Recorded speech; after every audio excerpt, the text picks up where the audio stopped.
ताबिश निकाह के लिए नहीं पहुंचता, जिसकी वजह से नाज और गौहर की बहुत ज़्यादा बदनामी होती है। नाज अब ठान लेती है कि जिस तरह उसने मेरी इज़्ज़त की परवाह नहीं की, अब उसकी इज़्ज़त की धज्जियां भी मैं ही उड़ाऊंगी।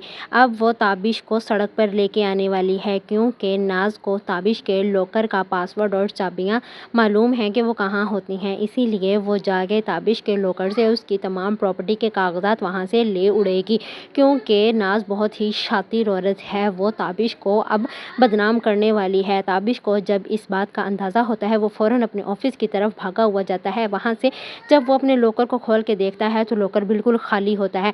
उसे पता चल जाता है कि ये सब कुछ नाज का किया धरा है। वो बहुत ज़्यादा परेशान होता है। जब वो चौधरी अब्दुल जब्बार से इस बात का जिक्र करता है तो जब्बार पूछता है आखिर वो कितनी मालियत के पेपर्स थे। तो ताबिश कहता है मैं तुम्हें एग्जैक्ट तो नहीं बता सकता, लेकिन वो करोड़ों की मालियत के थे। जिस पर अब्दुल जब्बार कहता है कि इस पर बहुत बड़ा स्कैंडल बन जाएगा, तुम्हारा पॉलिटिकल कैरियर ख़तरे में है, तुम्हें तो टिकट भी नहीं मिलेगी, तुम्हें जल्द ही नाज को हैंडल करना होगा, या तो उसे मनाओ या फिर किसी तरीके से इस मामले को हैंडल करो। ताबिश बहुत ज़्यादा परेशान होता है। वो नाज से मिलने के लिए जाता है ताकि नाज से मिलकर उसे समझा सके कि नाज जो करना चाहती है उससे रुक जाए, क्योंकि ताबिश अपनी बीवी का बताता है कि मेरी बीवी बीना ने खुदकुशी कर ली है, वो मर गई है। लेकिन इस सब से नाज को कोई फ़र्क नहीं पड़ता। नाज बताती है कि तुम्हारी वजह से मैं और मेरा भाई लोगों के जवाबात दे के थक गए हैं, हमारी बहुत ज़्यादा बदनामी हो गई है। जिस कदर मैं बदनाम हुई हूँ उसी तरह अब तुम्हारी इज़्ज़त की धज्जियां उड़ाऊंगी और तुम्हें सड़क पे ले आऊंगी। ताबिश बहुत ज़्यादा गुस्से में आ जाता है। फिर ताबिश को पुलिस वाले एक लाश की शिनाख्त के लिए बुलाते हैं। ताबिश के हौसला नहीं होता कि वो जाके लाश की शिनाख्त कर सके। वो बस रो रहा होता है। उसे बहुत ज़्यादा एहसास होता है कि उसने बीना के साथ बहुत गलत किया है। ताबिश आज भी बीना से बहुत प्यार करता है, वो उसके बगैर नहीं रह सकता। ये बात अब उसे समझ आई है जब बीना उसके साथ नहीं रहती। पुलिस वाला ताबिश से पूछता है कि आखिर आपकी बीवी ने खुदकुशी क्यों की, यह नौबत यहाँ तक कैसे आई कि उन्होंने अपनी जान ही दे दी। लेकिन ताबिश के पास इन सवालात के कोई जवाब नहीं होते।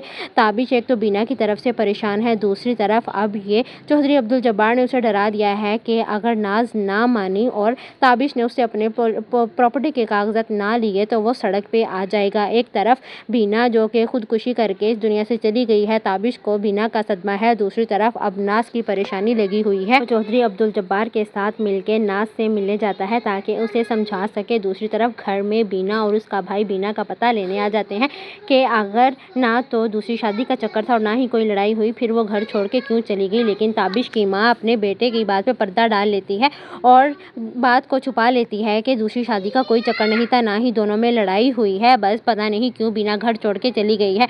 जब ताबिश घर आता है तो बीना की माँ और भाई को देख के हक्का बक्का रह जाता है। वो परेशान हो जाता है, लेकिन वो उनको कुछ नहीं बताता कि वो बीना की लाश देखकर आ रहा है। वो अपनी माँ की हाँ में हाँ मिलाता है कि हमारा कोई झगड़ा नहीं हुआ, पता नहीं बीना कहाँ चली गई है। ताबिश की माँ तो बीना पे इल्ज़ाम लगा देती है कि वो किसी के साथ भाग गई है, लेकिन ताबिश अब बहुत ज़्यादा रोता है। उसे यही लगता है कि बीना वाकई ही मर गई है और उसे छोड़ के चली गई है। ताबिश की माँ झूठ बोलती है और झूठ बोल के बीना की माँ और भाई को घर से चलता कर देती है, लेकिन वो अपने बेटे की बात को छुपा लेती है, क्योंकि ताबिश पहले ही बहुत ज़्यादा परेशान है, क्योंकि अब नाज उसकी इज़्ज़त की धज्जियां उड़ाने वाली है और उससे बहुत बुरा बदला लेने वाली है।